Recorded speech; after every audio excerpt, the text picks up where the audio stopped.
Bang Refli, kalau kebablasan, kontroversi, dan kemudian ada diksi cari sensasi, lantas tujuannya apa? Kenapa gugatannya sampai dikabulkan di persidangan? Nah, ini ada pertanyaan. Saya menganggap ya, dua saja kemungkinannya ini, mohon maaf. Pertama, hakimnya bodoh banget, dalam tanda kutip. Dia tidak tahu kompetensi pengadilan dia, kompetensi pengadilan negeri. Atau kedua, ada intervensi dari pihak lain yang mempengaruhi hakim. Nah, tetapi tentu kan kita tidak bisa memastikan, ini kan hanya analisis.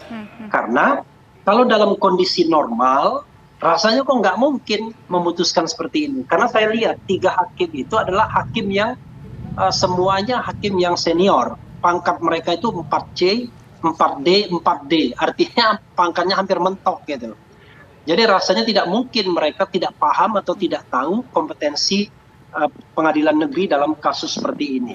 Karena itu yang kedua saya tidak bisa jawab, kaitkan saja dengan pihak atau kelompok atau siapapun yang ingin penundaan pemilu misalnya.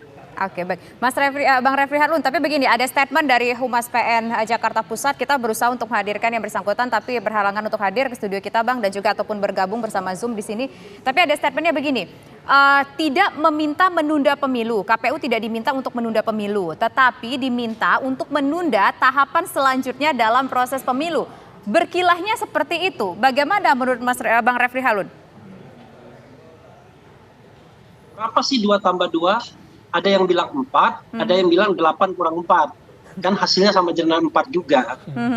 Dia tidak mengatakan menunda pemilu, tetapi mengulangi tahapan ya selama 2 tahun, 4 bulan, 7 hari. Dan itu dibilang kurang lebih loh. Tidak exactly.